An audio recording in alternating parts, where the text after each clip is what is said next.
Si vous n'avez jamais vu de zélotes dans l'évangile, parce que le véritable zélote, ce n'est pas notre frère Serge. Moi, je suis un premier zélote. Que Dieu soit loué. Vous savez, la présence de mon frère Eddy, ça fait longtemps. Que Dieu te bénisse. Merci. Voilà, nous sommes dans le livre de Luc. Luc chapitre 15, on va commencer à partir du premier verset et on descend. Luc chapitre 15, à partir du premier verset et on descend. Je lis au nom de Jésus-Christ. Amen. Tous les publicains et les gens de mauvaise vie s'approchaient de Jésus pour l'entendre.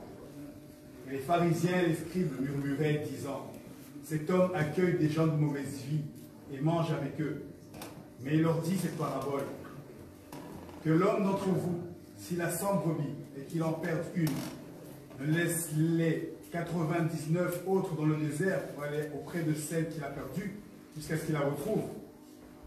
Lorsqu'il l'a retrouvée, il la met avec joie sur ses épaules.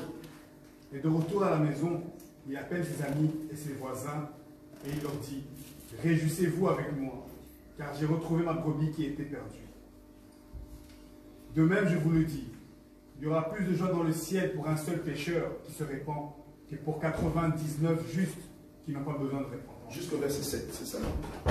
Que Dieu soit loué. Matthieu chapitre 21. Matthieu chapitre 21, le verset 28 à 31. Que vous en est semble. Un homme avait 2 fils. Et s'adressant au premier, il dit, « Mon enfant, va travailler aujourd'hui dans ma vigne. » Il répondit, « Je ne veux pas. » Ensuite, il se répandit et il alla. S'adressant à l'autre, il dit la même chose. Et ce fils répondit, « Je veux bien, Seigneur. » Et il n'en alla pas. Lequel des deux a fait la volonté du Père? Il répondit, « Le premier. » Et Jésus leur dit, « Je vous le dis en vérité, les publicains et les prostituées vous devanceront dans le royaume de Dieu. » Amen. Parole du Seigneur. Amen. Nous continuons avec nos séries de paraboles. Et ceux qui ont commencé avec nous, nous étalons ici toutes les paraboles de la Bible pour comprendre ce qui était dans la tête de Jésus.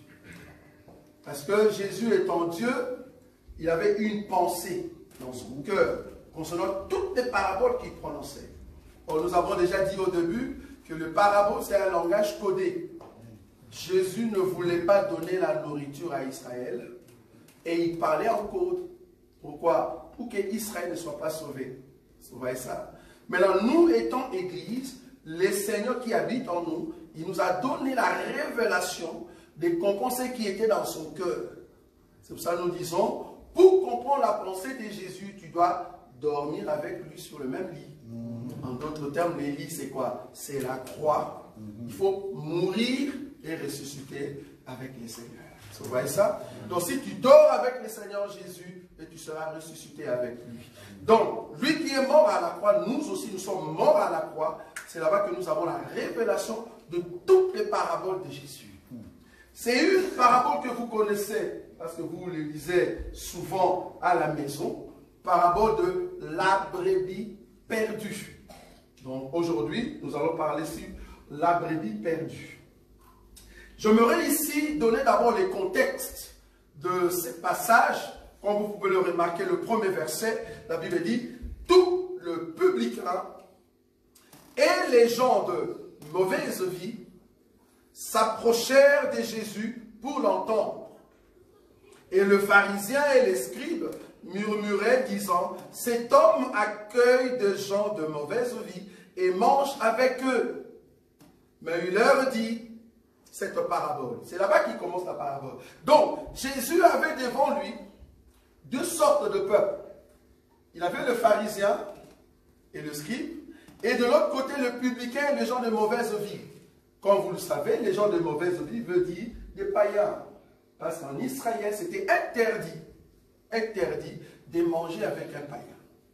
Si on te voit entrer dans la maison d'un païen et que tu manges avec lui, tu ne vas plus entrer dans la communauté des Juifs. C'est comme ça que Pierre, un jour, il est entré dans la maison de Corneille, lui qui était juif, mais l'erreur qu'il avait fait, c'est d'entrer dans la maison de Corneille, mais heureusement que ce n'était pas le Saint-Esprit qui l'a fait. il devait s'expliquer pourquoi tu es parti manger dans la maison d'un païen. Vous imaginez? Vous voyez comment est-ce que les Juifs sont plus que nous, parce qu'ils nous ont... Vous voyez ça? Donc si tu entres dans la maison d'un païen, c'est fini, tu ne viendras plus à l'église. En d'autres termes, si on pouvait prendre cette écriture et le mettre aujourd'hui dans nos vies, toute personne parmi nous qui a un ami païen, tu ne viendras plus à l'église. Ça, c'est les Juifs. C'est-à-dire, si tu as un ami païen, tu ne viens plus à l'église. Tu ne peux pas aller manger dans la maison des païens. Tu ne peux pas. Ça, c'est selon la loi de Moïse. Vous voyez ça? Donc, les pharisiens sont venus, ils ont dit, voilà, lui qui s'est dit prophète, tu connais bien la loi, Jésus. Comment tu peux manger, parler avec le publicain, avec les gens de mauvaise vie, en d'autres termes, les païens. Donc, Jésus avait devant lui ces deux peuples, ceux qui se disent justes et ceux qui sont des pécheurs, donc le public. Okay. C'est dans ces contextes-là que Jésus va maintenant donner la parabole. C'est par ces contextes que nous aurons maintenant toute la révélation de ce qui va venir. Ça va? Donc, le premier verset nous dit, tous les publicains et les gens de mauvaise vie s'approchèrent de Jésus pour l'entendre, et le pharisien et le scribe murmuraient, disaient, cet homme accueille de gens de mauvaise vie et mange avec eux. C'est là-bas que Jésus maintenant va commencer au fait sa parabole. J'aimerais ici d'emblée faire la différence entre cette parabole et l'écriture, frère béni. Matthieu chapitre 15, toujours, le verset 24. Remarquez la différence de ce que nous allons voir aujourd'hui et cette écriture. Le frère Boïka va préparer Matthieu chapitre 10, le verset 5 à 6. Il répondit, oui. Je n'ai été envoyé qu'aux brebis perdues de la maison d'Israël. Je n'ai été envoyé qu'aux brebis perdues de la maison, 10 au pluriel. Vous avez vu cela? C'est au pluriel là-bas. Hein? Ok. Le Matthieu 10, Matthieu 10, oui. Tels sont les 12 que Jésus envoya, oui, après leur avoir donné les instructions suivantes. Oui. N'allez pas vers les païens. N'allez pas vers les païens. Et n'entrez pas dans les vies des Samaritains. Oui, continue. Allez plutôt vers les brebis perdues de la maison d'Israël. Au pluriel. Vous voyez là-bas? Oui. Les brebis perdues de la maison d'Israël, quand Jésus parlait de cette femme qui a dit, Seigneur, mon enfant est malade, il faut le sauver. Jésus a dit, les pains des enfants, on ne donne pas aux chiens. Les enfants en question, c'était les brebis perdues de la maison d'Israël. Le salut vient de Juifs. Amen. Le salut vient de brebis perdues d'Israël. Mais est-ce que les brebis perdues de la maison d'Israël ont reçu l'enseignement? Non. Non, c'est ça qu'il y a un problème. Donc ici, nous ne parlerons pas de brebis au pluriel perdues de la maison d'Israël, qui n'est rien d'autre qu'Israël. Parce que les musulmans, pour te prendre dans un débat, ils disent, mais pourquoi vous priez Jésus? Lui-même, il a dit qu'il est venu pour les brebis perdues d'Israël. Ils ont oublié que parmi les brebis, il y a une brebis qui est aussi perdue. Vous voyez? Maintenant, nous voulons voir la brebis là, qui était perdue. Nous allons laisser les 99. Les 99 vont être au fait qui? Les brebis perdues de la maison d'Israël. Mais nous recherchons une brebis. Vous voyez ça? Maintenant, nous voulons le chercher dans l'ancienne alliance. Nous voulons chercher la brebis qui était perdue. Nous ne parlons pas des brebis perdues de la maison d'Israël, mais la brebis. C'est seulement une brebis. Pas plusieurs. Ok. Je vais prendre une écriture. Je suis dans les livres de Genèse. Frère Boïka, cherche-moi la dîme d'Abraham. La brebis perdue de la maison d'Israël, ou les brebis perdues de la maison d'Israël, ce n'est pas au fait l'église. Je cherche... Oui, Genèse chapitre combien? C'est 14 ou 18? La dîme d'Abraham.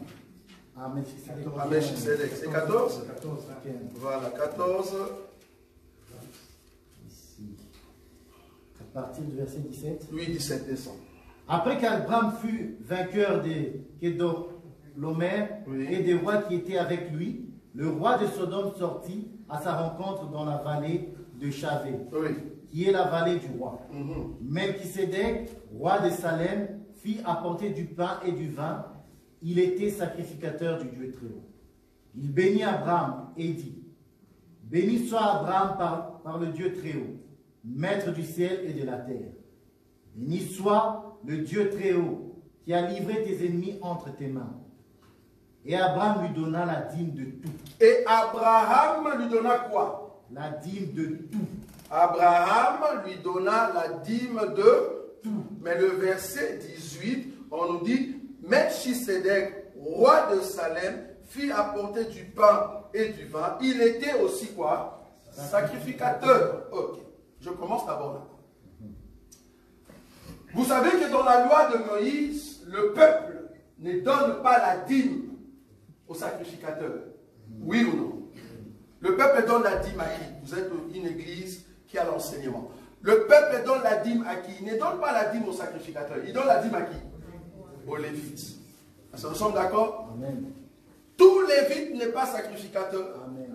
Mais tout sacrificateur est Lévite.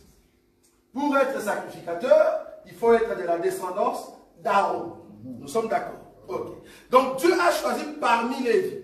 Il a fait sortir Aaron pour que la lignée des sacrificateurs arrive. Donc quand le peuple donnait la dîme, nous n'avons pas l'enseignement de la dîme ici. Comme un bien-aimé hier lors de la fête, il a vu une sorte de spot où les gens mettaient des commentaires et ils ont dit, il n'y a aucune église sur la terre, si vous enlevez les offrandes et la dîme, le pasteur va continuer à prêcher. Ah. Et le frère est entré là-bas, il dit, oui, nous connaissons cette église, ça se trouve à Bruxelles. Il a dit, ça se trouve à Bruxelles. Vous voyez ça? Parce que nous croyons que nous ne sommes pas ici pour les offrandes et les dîmes. Et d'ailleurs, c'est lui qui donne la dîme et maudit, ça vous savez. C'est lui qui donne la dîme et qui prend la dîme et comment? Et maudit. Dans notre évangile, c'est une malédiction de demander ou faire payer le peuple la dîme.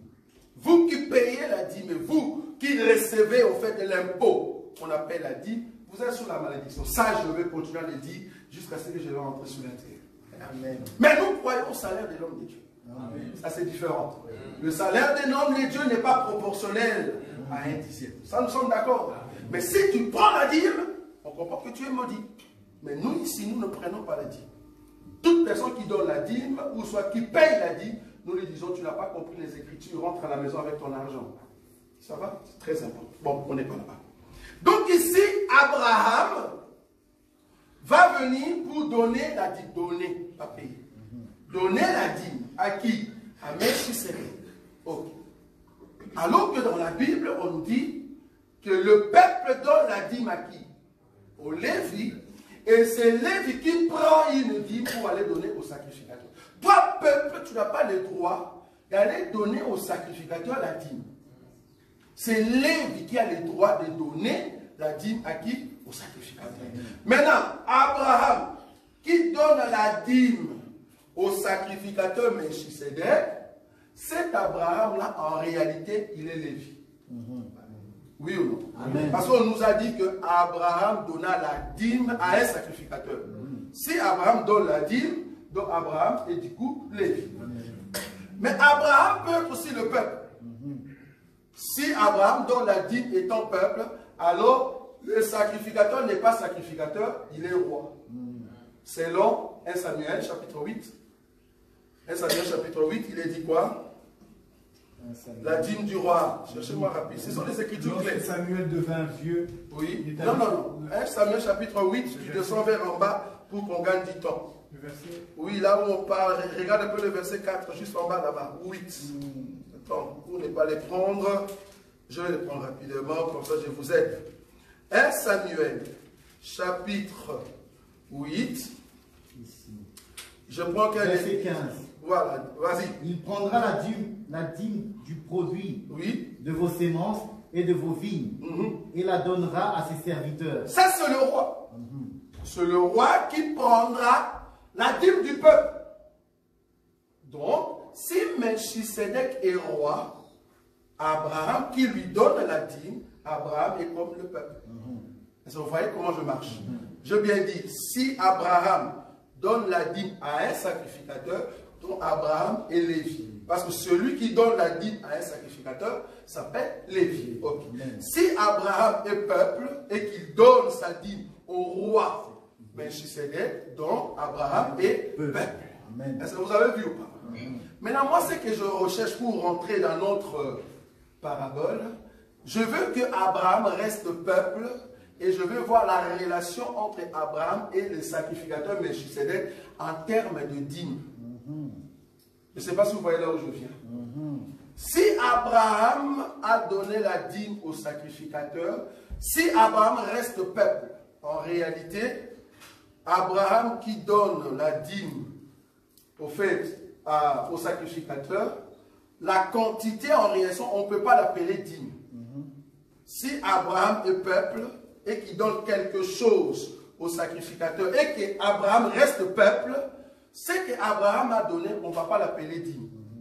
Parce qu'en réalité, si Abraham est peuple, il devait donner d'abord à Lévi, et Lévi va couper une partie, et il donne à qui? Il donne au fait au sacrificateur. Donc en réalité, si Abraham est peuple, pour donner au sacrificateur, Abraham donnera le 1 centime. Je peux aller dans le calcul. J'ai 100 €, je suis peuple. Je donne au Lévi, qui est au fait Boïka, mon frère Boïka, je vais lui donner combien? Calcul. 5. Combien? 10 €. Mais lui, il est Lévi. Il va couper encore une dîme, il doit donner à mon frère Béni, qui est le sacrificateur. Moi, je suis peuple. Je lui donne 100 €. Nous sommes d'accord? Non, pardon, 10 €. Il prend les 10 €, il coupe dans les 10 € la dîme des dîmes. Il donne au sacrificateur. Il va donner combien là-bas? 1 €. Vous êtes d'accord ou pas? Moi, j'avais 100, j'ai donné 10 là-bas. Lui, dans les 10, il enlève le 1, il donne là-bas. Mais en réalité, l'argent qu'il a donné, c'est mon argent, oui ou non? Donc, les 1 € qui est parti là-bas, ça vient de mon argent. Donc, le 1 € par rapport à ma somme, c'est le quantième. C'est quelle quantité? C'est 1 centime. Et ça, vous voyez là où je suis. Donc, en réalité, moi, par rapport à Béni, je lui ai donné 1 centime. Il me reste combien? Voilà, c'est là-bas maintenant que nous rentrons dans notre... Est-ce que vous avez vu ça? Si je donne les 1 centime au sacrificateur qui va entrer dans les liens tressés avec les 1 centime, moi qui suis peuple, je suis dehors avec les 99. Voilà maintenant la brebis perdue qui est dans la main du sacrificateur. Est-ce que vous avez vu ça? Pour voir ça, il faut être ici chez nous, frère. Maintenant rentrons. Okay, vous avez compris que les 1 centime, la brebis perdue, c'est le 1 centime. Nous sommes d'accord? C'est le sacrificateur qui va l'avoir. Ça, c'est déjà trop. On rentre. Je prends maintenant l'écriture. Luc chapitre 15, là où nous étions. Là, nous voulons expliquer cette parabole. La parabole de la brebis perdue. C'est une formation pour tous ceux qui aiment la profondeur de la Bible. Il est dit ceci. Je commence maintenant. Le verset 3. Mais il leur dit cette parabole. Voilà. Lequel d'entre vous, s'il a 100 brebis et qu'il en perde une, ne laisse les 99 autres dans les déserts. Je dis ici, les 99, c'est le peuple qui reste, et la brebis, c'est celle qui est entre les mains du sacrificateur. Vous avez vu? Maintenant, on a laissé le 99 où? Dans le désert. Dans les déserts. Vous avez vu, non? C'est dans votre Bible. Je ne fonde pas. C'est Jésus qui dit. Parce qu'il faut entrer dans la tête de Jésus pour comprendre qu'est-ce qu'il dit dans sa tête. Ok. On nous a dit, lequel d'entre vous, s'il a 100 brebis, et qu'il perde une, ne laisse les 99 autres dans les déserts pour aller à la recherche de celle qui était perdue. Les 99 sont restés dans les déserts. Je vais voir quand est-ce que Jésus, Dieu, a laissé les 99 dans les déserts. Comment? Il les a laissés dans ses pensées. Quand il disait, il va laisser les 99 dans les déserts, ça veut dire quoi ce langage-là? Je prends une écriture, frère béni. Je suis dans le livre Matthieu chapitre 23. Qu'est-ce qu'il est dit là-bas? Qu'est-ce que Jésus voulait dire par laisser les 99 dans les déserts? Matthieu chapitre 23, les versets 37 à 39. Tout Toute écriture est expliquée dans la Bible. N'allez pas chercher des dictionnaires bibliques. Ça ne va pas vous aider. Ça trouve dans la Bible. 23 à 37 à 39, il est dit quoi? Ça veut dire quoi? Laisser les 99 dans les déserts. Ça veut dire quoi? Jérusalem, Jérusalem. Oui. Qui tue les prophètes. Oui. Qui lapide ceux qui t'ont envoyé. Oui. Combien de fois ai-je voulu rassembler tes enfants? Oui. Comme une poule rassemble ses poussins. Oui. Sous ses ailes. Et vous ne les avez pas voulu. Continue. Voici votre maison. Voici votre maison. Vous serez laissés désert. Vous serez laissés comment? Désert. Il a laissé les 99 dans les déserts. Voici votre maison sera laissée comment? Désert. Pourquoi? Car je vous le dis, oui. Vous ne me verrez plus désormais jusqu'à ce que vous disiez, béni soit celui qui vient au nom du Seigneur. Donc laisser les 99 dans les déserts veut dire, Jérusalem, toi tu tues le prophète. C'est pour ça que je veux te laisser. J'étais avec toi. Mais le problème avec toi, les 99, vous avez tué le prophète. Jérusalem, Jérusalem, toi tu tues le prophète. Alors parce que tu as tué le prophète, ta maison sera laissée comment? C'est comme ça que les 99 sont laissés dans les déserts. Mais pourquoi il a laissé les 99 dans les déserts? Parce qu'il veut aller chercher quoi? Une brebis qui était perdue. Maintenant, pour aller chercher une brebis, il doit quitter. Est-ce que vous voyez ça? Il doit quitter les 99. Est-ce que vous voyez? Il doit quitter les 99 pour aller vers la brebis. Acte chapitre 28. Acte chapitre 28, le verset 28. La Bible s'explique par la Bible. Acte chapitre 28, le verset 28. Sachez donc que ce salut de Dieu a été envoyé aux païens et qu'ils l'écouteront. Le salut de Dieu qui était venu comme pain, qui était venu comme parole pour sauver Israël, parce que tu as tué des prophètes, Jérusalem, Jérusalem, alors ta maison, à partir d'aujourd'hui, est restée désert. C'est pour ça, vous les 99, restez dans le désert, moi étant salut. Ce salut-là est envoyé vers les païens. Amen. Est-ce que vous voyez ça? Amen. Donc il quitte maintenant les 99, il va aller chercher la brebis. La brebis, c'est qui? C'est les païens. Est-ce que vous voyez ça? Donc Jésus va quitter Israël maintenant pour aller vers les païens. Maintenant, quand il est venu, il trouve maintenant la brebis. C'est là-bas que nous rentrons. Encore Luc chapitre 15. Luc chapitre 15. Je prends toujours le verset 3, frère Boïka. Mais il leur dit cette parabole. Oui. Quel homme d'entre vous, s'il a 100 brebis et qu'il perd une, ne laisse les 99 autres dans le désert pour aller après après celle qui est perdue jusqu'à... Lis bien, frère. Il dit quoi? Le verset 4. Ok. Verset 3, je recommence. Oui. Quel homme d'entre vous... Le verset 3, 4, lis calmement. Mais il leur dit cette parabole, voilà. Quel homme d'entre vous... Lesquels? S'il a... Quel homme? Chez toi, chez quel? Ok, on y va. Quel homme d'entre vous, s'il a 100 brebis et qu'il en perde une, ne laisse les 99 autres dans le désert pour aller après celle qui est perdue jusqu'à ce qu'il la retrouve. Jusqu'à ce qu'il la retrouve. Ça va? Ici, il a laissé au fait le 99. Il vient pour chercher le 99. Et en cherchant, la Bible dit, c'est lui qui cherche, trouve. Donc, le Seigneur cherche la brebis. En d'autres termes, Dieu cherche Adam. Adam, où es-tu? Est-ce que vous voyez ça? Adam, où es-tu? Maintenant, en cherchant, il vient avec la parole. Est-ce que vous voyez ça? Il cherche, jusqu'à ce qu'il trouve maintenant la brebis. Ça, c'est le verset 5, c'est ça? Jusqu'à ce qu'il trouve la brebis. On dit, lorsqu'il l'a trouvé, il la met avec joie sur ses épaules. Dieu nous a trouvés dans notre état. Parce qu'en réalité, quand nous avons perdu la voie, le chemin, parce que je ne sais pas pour vous rappeler, personnellement, nous venons du ciel, ça vous savez. Amen.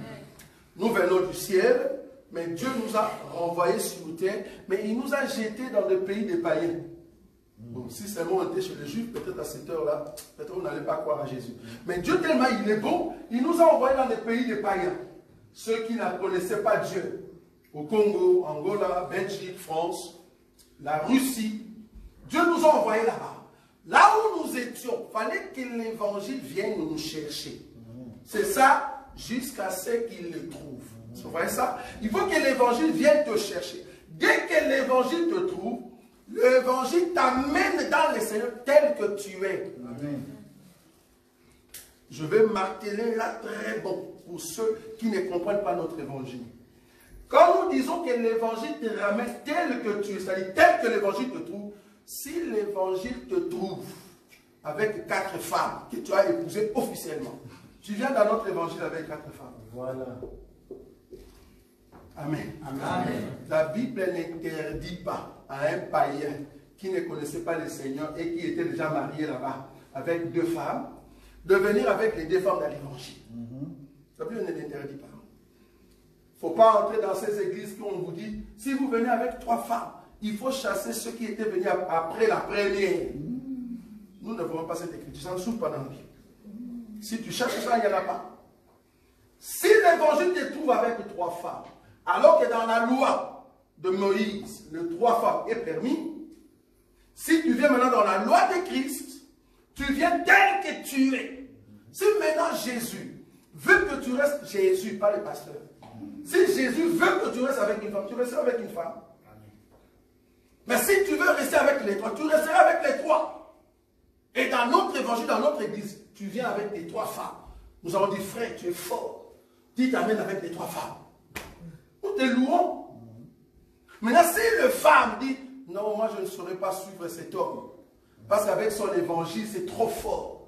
Un évangile qui tape trop sur le péché. Je ne saurais pas, je vais quitter le mariage. Ça, c'est la femme. Que les païens, s'ils veulent se séparer, qu'ils se séparent. C'est ce que la Bible dit. Mais que la personne vienne telle qu'elle est. Quand tu viens maintenant tel que tu es, comme la polygamie dans la loi de Moïse n'est pas un péché, donc la personne vient telle qu'elle est. Mais du moins, l'impudicité, l'adultère, le mensonge, le vol, c'est un péché dans la loi de Moïse, aussi dans la loi de Christ. Donc, ce que tu avais comme péché, tu dois abandonner. Je ne sais pas si vous voyez la différence. C'était la question que tu avais dans le cœur. Donc, du coup, les péchés, il faut abandonner parce que la loi de Moïse aussi condamne cela. Donc, du coup, tu abandonnes aussi les péchés par rapport à la loi de Christ. Donc, tu viens au Christ et Jésus, mais comme tu n'es pas un modèle, nous ne saurons pas te donner la chair. Parce que tu n'es pas un modèle. Comme tu n'es pas un modèle, tu resteras un frère saint. Dans le bon. Parce que tu n'es pas un modèle. Mais du moins, si Jésus revenait, tu vas aller au ciel. Avec les 3 femmes, comme ça. Ah, tu montes. Nous avons des écritures. Donc, il n'y a même pas sous. Nous répondons par rapport à la Bible. Si tu penses que non, frère, il doit écarter les 2, il faut nous donner une écriture. Si tu n'as pas une écriture, alors tais-toi. Nous avons des écritures qui prouvent qu'une personne avec 2 femmes, qui était païen avec 2 femmes, qui vient en Christ et Jésus avec ces 2 femmes, et que le Seigneur Jésus revient, il monte. Amen. Nous avons des écritures. Bon, donc je disais, si vous avez des questions, venez vendredi. Vendredi, ici, on pose toutes les questions, et c'est là-bas qu'on peut entrer dans les détails. Donc ici, on a trouvé maintenant la brebis. Mais la brebis était comment? Sale. La brebis était sale. Donc on a trouvé la brebis dans son état. Mais non, là où est cachée la révélation. Donc quand la parole vient, supposons, là maintenant je dis supposons, que la brebis s'est trouvée dans l'impudicité. Il faut que la parole puisse le nettoyer. Nous sommes d'accord. Si la brebis s'est trouvée dans l'adultère, il faut que la parole puisse le nettoyer. Dans les mensonges, dans la corruption, il faut que la parole les nettoie. Oui ou non? Du coup, je vois une écriture dans Genèse, là où Isaac devait être sacrifié. Dieu a dit par la voix de l'ange, non, ne tue pas l'enfant. Regarde, il y a une brebis attachée dans les cordes. Va et détache-le. Est-ce que vous voyez ça? Est-ce que vous voyez cette écriture ou pas? Dieu, quand il a parlé à Abraham, il dit, ne tue pas l'enfant Isaac. Mais regarde à côté, il y a une brebis. On n'a pas dit agneau. Bélier. Bélier, pardon. Merci, merci. Qui a dit ça? Ce frère Owen, très fort. Bélier. Moi j'ai dit brebis. Non, c'est pas brebis. Parce que brebis c'est la femme. Bélier c'est l'homme. Ça non? Brebis c'est la femme. Bélier c'est l'homme. Et ce n'est même pas l'agneau. Très bien. Bélier, il y a un bélier qui est attaché dans le corps, va les détacher. C'est-à-dire, on ne peut pas tuer un animal qui est attaché ou qui est enfermé ou qui est possédé. Qu'est-ce que je veux dire par là? Aucun de nous ne peut aller au ciel étant donné que tu es possédé. Il n'y a aucun chrétien qui peut monter au ciel alors que tu es possédé. Donc ne dis pas, ah non, Dieu est gentil. Quand il viendra, il va prendre tout le monde. Qu'est-ce que vous dites dans vos églises? Non. Dieu, pour te prendre, il va d'abord te laver. Il te lave, il te fait sortir de là où tu étais prisonnier. Jésus ne viendra pas prendre des prisonniers. Non. Il viendra prendre ceux qu'il a libérés lui-même. Si tu n'es pas libéré du péché, tu ne monteras pas. Tu dois sortir de cette prison et alors il peut te prendre. Amen. Donc là où la brebis se trouvait, il doit d'abord le laver. Ok. L'Écriture continue, nous dit ceci. Le verset combien? Le verset 5. Lorsqu'il l'a trouvé, il la met avec joie sur ses épaules. Nous, dans notre évangile, quand tu vois ça, ne pense pas que ce sont les épaules ici. Non. Là, tu lis en français. Dans la tête de Jésus, quand il dit avec joie, je les mets sur les... Il parle comme un prophète. Ne pense pas que c'est les mouvements normaux dont je prends la Bible, je mets sur les épaules. Et puis, bon, ça, c'est les dieux des témoins de Jéhovah. Il dessine un Jésus barbu, plus grave encore, un Jésus blanc. Notre Jésus n'est pas blanc, ça vous savez. Il a toutes les couleurs. Quand on dit il a mis la brebis sur les épaules, il y a une signification. C'est quoi mettre la brebis sur ses épaules? D'abord, je répète, on ne prend pas n'importe quelle brebis. On prend la brebis qu'on a libérée, qui se trouvait dans la prison, qu'on a libérée, et on le prend et on met sur les épaules. Regardez le mouvement. Je les prends, en d'autres termes, je descends à son niveau, je les prends et je mets sur les épaules. Donc, quand je descends à son niveau, remarquez ce que je vais encore souligner ici. Ça, c'est le secret de la révélation. La brebis est sur terre. Moi, je ne vais pas prendre mes mains et être au niveau de la terre. Non, je prends mes mains, c'est limite au niveau du corps de la brebis. Je le prends et je le mets sur mes épaules. Prendre la brebis et le mettre sur les épaules veut dire le Seigneur viendra après le nettoyage de la brebis. Il descendra lui-même, mais il ne va pas mettre ses pieds sur terre. Selon 1 Thessaloniciens chapitre 4. Et c'est là-bas que ceux qui sont morts en Christ Jésus ressusciteront premièrement. Et nous qui sommes vivants, nous allons changer et nous allons monter à l'enlèvement. Vous voyez ça? Donc prendre la brebis, c'est au fait monter dans l'enlèvement. Je prends une lecture. Je suis dans le livre des Nombres, frère Boïka. Frère Béni, prépare Deutéronome 33. Nombre chapitre 7. Les épaules. Prendre quelque chose et mettre sur les épaules. C'est quoi les épaules dans la Bible? Nombre chapitre 7, le verset 9. Il est dit quoi?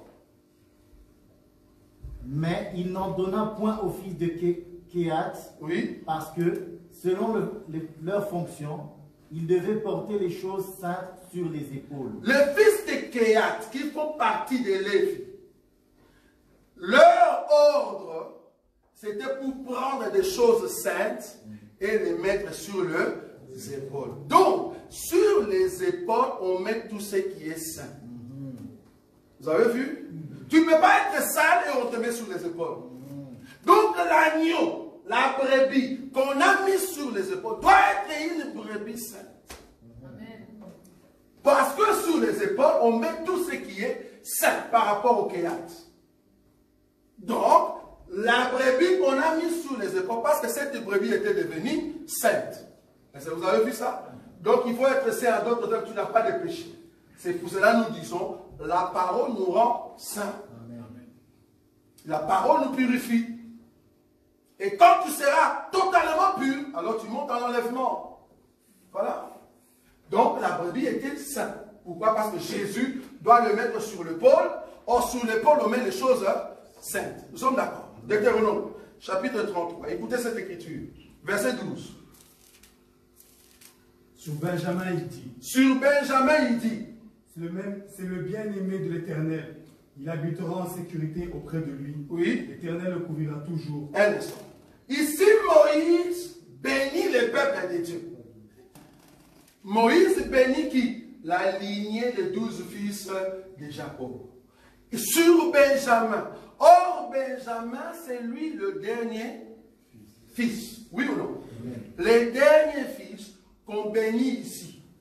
Or, comme vous savez, il y a une écriture qui dit les derniers seront les premiers et les premiers seront le dernier. On a posé à un pasteur, il dit non, non, ben, si à l'école tu ne réussissais pas, ben, tu vas commencer à devenir le premier à l'école si je prie sur toi. Je dis, pasteur, tu n'as rien compris. Et c'est lui qui est maintenant le chef. C'est lui qui n'a pas réussi à l'école, donc il ne va pas entrer au ciel. Quand on dit le premier seront les derniers et les derniers seront le premier, Benjamin qui est le dernier, mais qui doit être le premier, parce que vous allez comprendre cela. Cela veut dire c'est un peuple qui était rejeté, loin de la face de Dieu. C'est le même peuple que Jésus commence par sauver. Amen. Amen. Voilà. Les derniers seront les premiers par rapport au salut, par rapport au royaume. Israël était le premier, mais il sera le dernier à être sauvé. Nous, les païens, nous étions les derniers, nous serons les premiers à entrer aussi.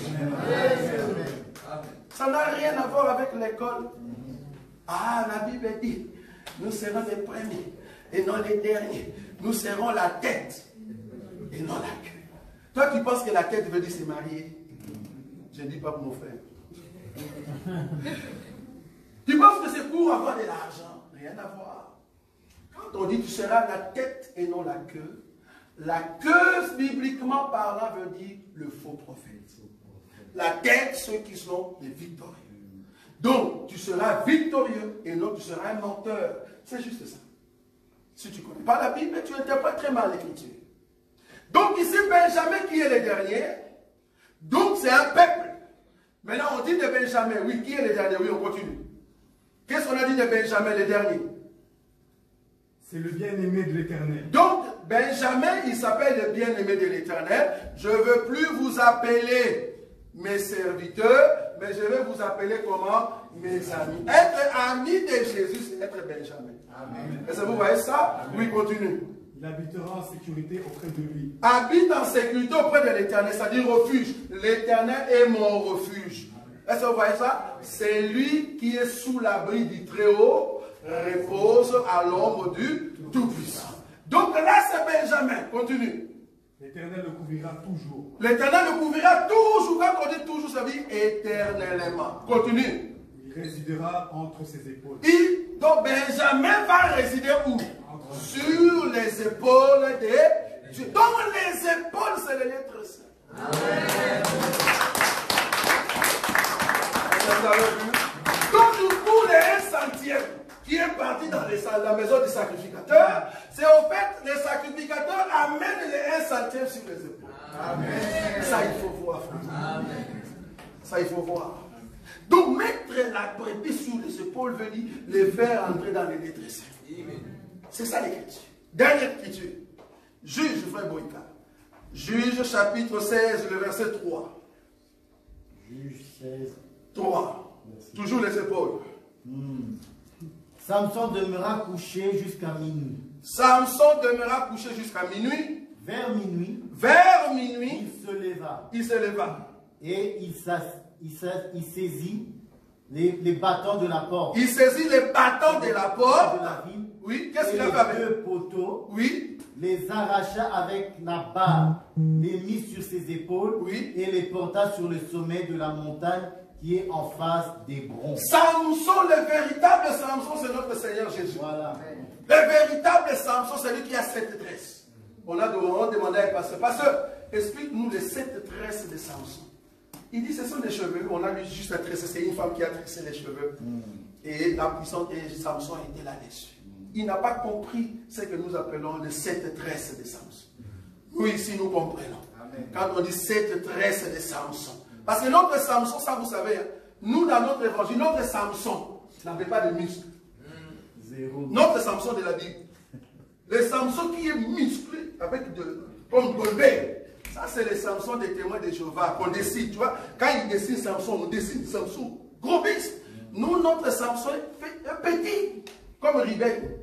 C'est vrai, trop petit. Mais le problème, c'est juste les cheveux. Quand tu le touches, c'est les cheveux qui tapent. Il n'était pas fort. En tout cas, quand tu le vois, il n'était pas fort. Mais quand l'onction commence à agir, c'est là-bas qu'il devient fort. Il n'a pas fait de sport. Quand il déchire l'animal comme un ciseau, c'est les cheveux. Vous voyez ça? C'est la force. Donc du coup, on dit, il a pris les deux bâtons, il a amené où? Dans les sommets. Il a pris les deux bâtons, il a mis ça ici. Il le transporte jusqu'au sommet. Ah, donc, c'est lui qu'on transporte sur les épaules, on l'amène au sommet. Or, le sommet de la montagne, c'est où? Le lieu. Voilà. Donc, la brebis qu'on a mis sur les épaules, cela veut dire, c'est l'enlèvement pour prendre ce peuple-là brebis, pour l'amener dans le lieu. Ça, vous avez vu maintenant? Amen. Si tu lis en français, tu ne vois pas. Dans la brebis, ici, entre maintenant où? Dans le lieu très saint. Maintenant, je vais définir le lieu saint par rapport à toi, peuple de Dieu. Parce que ici, le but de l'enseignement sur la terre, c'est quoi? C'est de te dire d'où tu viens. Parce qu'en réalité, je ne suis pas congolais. Et en réalité, vous n'êtes pas des Africains. Vous n'êtes pas de Belges. Moins encore des Terriens. En réalité, nous sommes le peuple du ciel. Nous sommes venus du ciel, nous devons rentrer où? Au ciel. C'est pour cela qu'on a dit ici, Luc chapitre 15. Remarquez le verset. Le verset 6, il a dit quoi? De retour à la maison. De retour où? À la maison. Donc la brebis est rentrée à la maison. Amen. Donc la maison de la brebis, ce n'est pas là où il s'est trouvé. Sa maison, c'est ici, la maison. La maison où? Dans les lieux très saints. Donc en réalité, notre maison, c'est les lieux très saints. Tu es un peuple céleste, bien-aimé. Oh, tous ceux qui sont peuple céleste, tu dois manifester l'identité du ciel sur la terre. Amen. Le problème avec nous, vous ne manifestez pas l'identité du ciel. C'est parce que tu as beaucoup d'amis païens. Beaucoup. Tu aimes trop TikTok. Trop. C'est un danger. Tu écoutes trop les mondes. Or, la Bible dit, tu ne convoiteras pas la femme de ton prochain. Or, la femme de ton prochain, ici, c'est Satan. Tellement que tu aimes les parce que le monde est sous la puissance de qui? Donc, si le monde est sous la puissance de Satan, en d'autres termes, le monde a la soumission devant Satan. C'est Satan qui dirige le monde. C'est Satan qui a l'autorité sur le monde, oui ou non? Oui. Donc, le monde est la femme de Satan. Amen. Parce que femme veut dire quoi? C'est lui qui est soumise. Amen. Si le monde est soumis au fait à Satan, donc le monde est la femme de Satan. Mais toi, maintenant, chrétien, tu aimes trop le monde. Tu aimes la femme d'autrui. Tu aimes trop la femme d'autrui. Tu convoites la femme d'autrui. Quelqu'un a convoité la femme d'autrui jusqu'à ce que la femme d'autrui est venue sur le podium pour dire, nous reconnaissons maintenant que cet homme est entré dans la cour des grands. Quelle gravité! Il a appelé la femme d'autrui. Il dit, moi je suis chrétien, mais toi la femme d'autrui, viens confirmer devant tout le monde ici qui je suis. Et la femme d'autrui vient avec fierté. On lui donne, que je lui donne le micro, oui. Et on lui donne le micro, il vient. Nous confirmons maintenant que cet homme entre maintenant dans la cour des grands. En d'autres termes, cour des grands. Oh, nous tous, comme vous le savez, comme moi je suis dans la cour des grands, oui ou non? Amen. Qui n'est pas dans la cour des grands? Oh là là. Cour des grands veut dire ceux qui étaient petits sur la terre. Qui sera petit sur la terre sera grand dans le royaume des cieux. Oh, nous tous, peuple de Dieu, nous sommes grands, cour des grands dans le royaume des cieux. Maintenant, lui, on lui confirme par un païen qu'il est dans la cour des grands. Donc on comprend que, en réalité, quand on dit cour des grands là-bas, c'est cour des grands du monde. Ce n'est pas nous. Donc cela prouve que le Messie c'est un païen. Et c'est son ami femme d'autrui qui vient me la confier. Ça, ce n'est pas notre frère. Bon, on n'est pas là-bas. Donc ici, je rentre dans le verset 6. Et de retour à la maison, il appelle ses amis et ses voisins. En d'autres termes, il va maintenant faire le festin. C'est ce qu'on appelle la fête de noces. Vous voyez ça? Jusqu'à présent, je n'ai pas encore donné la grande révélation. Vous allez comprendre ça tout à l'heure. Donc ici, c'est la fête des noces. C'est-à-dire, l'enlèvement a eu lieu. Nous montons dans la présence du Seigneur. Nous sommes en train de fêter la fête de noces. Mais où sont les 99? Où sont les 99? Quand nous fêtons là-bas, où sont les 99? Regardez dans la Bible, on a bien dit, on les a laissés dans les déserts. Les 99 ne sont pas ici, oui ou non? Dans la maison, les 99 n'entrent pas. Israël ne sera pas sauvé. C'est nous. Nous serons sauvés bientôt. Israël ne sera pas sauvé. Israël ne sera pas sauvé. Il ne va pas entrer dans le royaume de Dieu. Quand je dis qu'il ne sera pas sauvé, c'est par rapport à l'enlèvement. C'est par rapport à l'enlèvement. Remarquez le verset 6. Je continue. De retour à la maison, il appelle ses amis et ses voisins et leur dit: réjouissez-vous avec moi, car j'ai trouvé ma brebis qui était perdue. 7. De même, je vous l'ai dit, il y aura plus de joie dans le ciel pour un seul pécheur qui se répand que pour 99 justes qui n'ont pas besoin de repentance. Qui n'ont pas besoin de repentance. Bon, je ferme ma Bible. Il y aura des joies pour un seul pécheur qui se répand. Un pasteur nous a dit: frère, qui veut recevoir le Seigneur Jésus? Les gens viennent. Il dit, la Bible dit, il y a de la joie quand un seul pécheur, c'est lui, il pense que la joie qu'on a dit là-bas, cela veut dire, à chaque fois qu'il y a un païen qui se répand, Michael et Gabriel, quel jour. Donc là, je vous dis, il faut que Michael apprenne à bien danser. Il va commencer à danser tous les jours. Vous voyez ça? Parce que si telle est la façon que toi tu penses, que tout païen qui accepte le Seigneur, alors dans le ciel il y a la fête, cela veut dire à chaque fois Michael, Gabriel et tous les anges, ils vont en Turquie. Qui a reçu le Seigneur? Oh, ils ont reçu. Allez, venez, on va danser. Juste après, en Russie, à quoi ils continuent à danser. À Kinshasa, donc là aussi, mais Gabriel est un grand danseur. C'est un grand danseur. Tu n'as pas compris l'écriture bien. Christ a dit, il y aura au futur. Lis bien l'écriture, ne souffre pas. Il y aura de la joie. C'est-à-dire, à chaque fois que tu reçois Christ, à chaque fois que la parole te retrouve, on va mélanger tous ces gens-là et il y aura la fête. La fête, c'est quoi? La fête des noces. Parce que Gabriel ne peut pas danser si moi je ne suis pas là. En tout cas, Gabriel ne peut pas danser si moi je ne suis pas là. Il faut que je sois là et on danse ensemble. Vous voyez ça? Toi, tu ne peux pas rater là où Michael danse. Michael attend que tu montes là-bas et toi tu dis il danse déjà. Non, je dois voir comment il danse.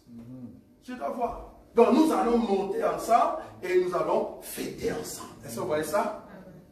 Donc quand on dit la fête, c'est le repos. Dans la présence du Seigneur.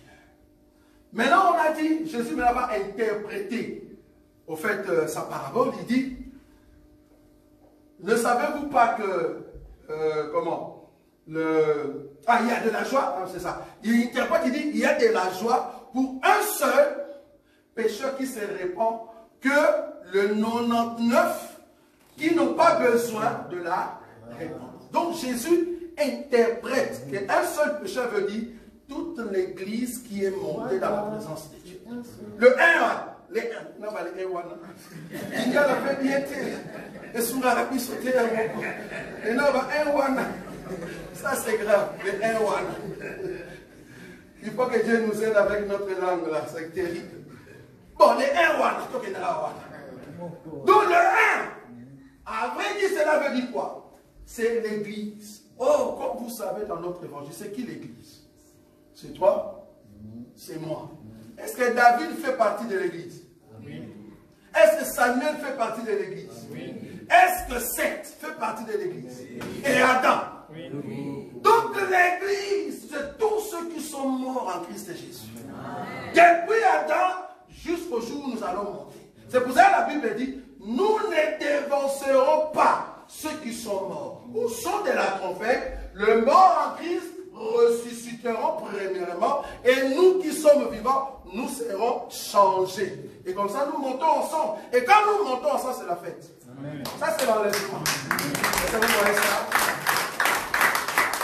Et le 1 en question, c'est ça le groupe, depuis Adam jusqu'à l'enlèvement. Okay. Maintenant que nous sommes montés, il y a la fête. Jésus dit, c'est mieux, il y a la fête pour un seul qui se répand que le 99 qui n'ont pas besoin de la repentance. C'est là-bas que se cache la révélation. Qui sont le peuple qui n'ont pas besoin de la repentance, mais il faut quand même partir des 99 brebis. Parce qu'en réalité, un type comme Judas, c'est un juif, oui ou non? Est-ce qu'il sera sauvé? Non. Il ne sera pas sauvé. Un monsieur, je ne sais pas moi, un tueur qui est parmi les juifs, par exemple Caïphe, ou je ne sais pas moi, qui n'aimait pas Dieu, qui est déjà mort, est-ce qu'il est parmi les 99? Non. Mais qui sont les 99 qui n'ont pas besoin de la repentance, mais qui vont faire partie des 99? Frère, c'est les rescapés. Les rescapés, ce sont le peuple qui vont entrer dans le ciel par l'alliance d'Abraham. Ils sont le peuple que Dieu a choisi par amour. Il va le faire entre Romains. Romains chapitre 11. Écoutez. Romains chapitre 11, il est dit quoi? Romains chapitre 11, le verset 25 à 27. Écoutez. Romains chapitre 11, le verset 25 à 27. Car je ne veux pas, oui, frère, oui, que vous ignorez ce mystère, afin que vous ne regardiez point comme sage une partie d'Israël. Une partie d'Israël est tombée dans l'endurcissement. Oui. Jusqu'à ce que la totalité des païens soit. Jusqu'à ce que la totalité des païens soit entrée. En d'autres termes, jusqu'à ce que d'Adam, jusqu'à l'enlèvement, puisse d'abord entrer. Et alors? Et ainsi tout Israël sera sauvé. Tout Israël sera. Quel est cet Israël? Tout seront sauvés. C'est tous ceux qui vont rester pendant l'état de la grande tribulation. Si tu es juif, tu es sauvé. C'est ça les 99. Vous voyez où je viens? Et ça, il faut avoir les yeux. Ceux qui font partie des brebis, ils n'ont pas besoin de la repentance. Ils ne veulent pas se repentir. Bon, je suis d'accord que dans les 99, on peut aussi inclure par exemple le 144 000. Ça, je suis d'accord. Mais ceux qui n'ont pas besoin de la repentance, c'est-à-dire ils sont dans leur vie normale. Ils vivaient leur vie normale. Ils n'ont jamais demandé pardon. Mais par l'alliance d'Abraham, parce qu'Abraham était juste, le rescapé, ils seront tous sauvés par l'amour que Dieu a pour son serviteur. Amen. C'est le rescapé, frère. Un rescapé, il va souffrir pendant la grande tribulation. Il va se cacher avec la faim. C'est le sacrifice de ce qu'il va commettre ces temps-là, qui va l'aider à rester vivant. Dans le trou, je ne sais pas moi, ils vont se cacher où. Mais Dieu viendra pour le retrouver quand il viendra dans sa gloire. Quand nous allons revenir, alors ces gens-là seront sauvés. Qu'est-ce que je veux dire par rapport à cet enseignement? Dieu a accordé une grâce à toi, à moi, qui était au fait perdu. Quand nous disons perdu, parce que nous venions du ciel. Mais c'est pendant là où nous étions. C'est vrai, il y a d'autres dans leur vie, ils ont tué des gens. Il y a d'autres dans leur vie, vous avez tué des enfants qui étaient dans vos ventres. C'est juste, c'est normal. Parce que tu étais ignorant. Tu as volé l'argent d'une personne qui n'avait que cette somme-là. Tu as détruit ta famille par ta façon de parler. C'est normal, tu étais ignorant. Tu as commis des choses horribles. Que si seulement il y avait une télé et qu'on le met ici, tout le monde va commencer à aller trop loin de toi parce qu'ils ont peur. Quelle est cette vie que tu menais avant? Mais heureusement, Dieu a abandonné Israël. Il a abandonné Israël pour aller maintenant rechercher une personne qui s'est trouvée dans la saleté. Parce qu'en réalité, nous sommes oliviers sauvages, abandonnés dans la forêt. Mais regardez ce que la Bible dit. Jésus vient là-bas. Il commence par nous couper. Il nous coupe dans l'olivier sauvage pour nous ramener dans l'olivier franc qui est lui-même. C'est une grâce éternelle. L'Église est une composition des hommes qui ont goûté la grâce de Dieu.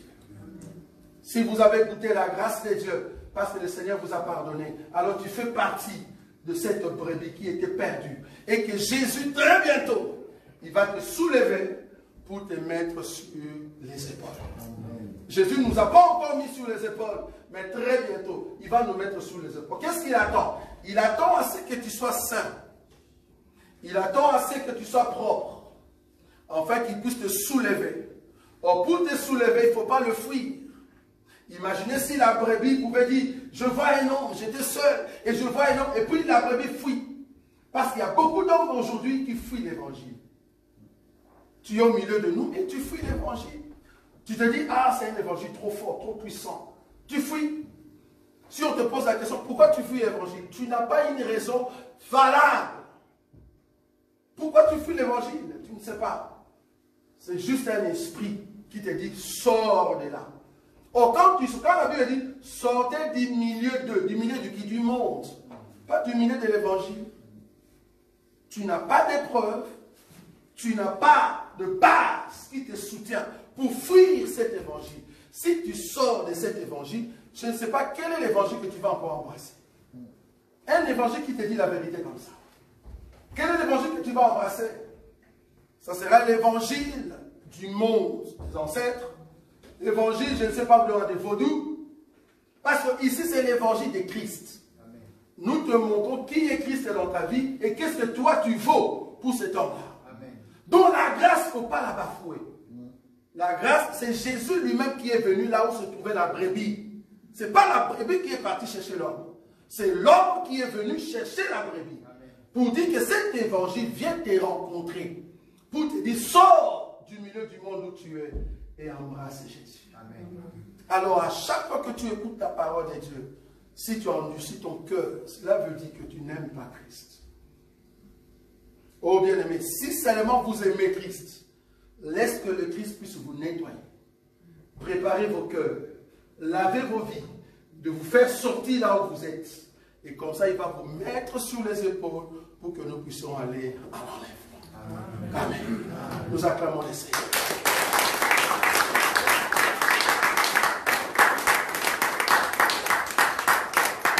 Nous allons prier. Tu vas dire, Seigneur, je t'aime. Je t'aime plus que tout. Tout ce que tu m'as donné, tout ce que tu as mis tout autour de moi, me donne la force d'aller de l'avant. Commence à prier. Commence à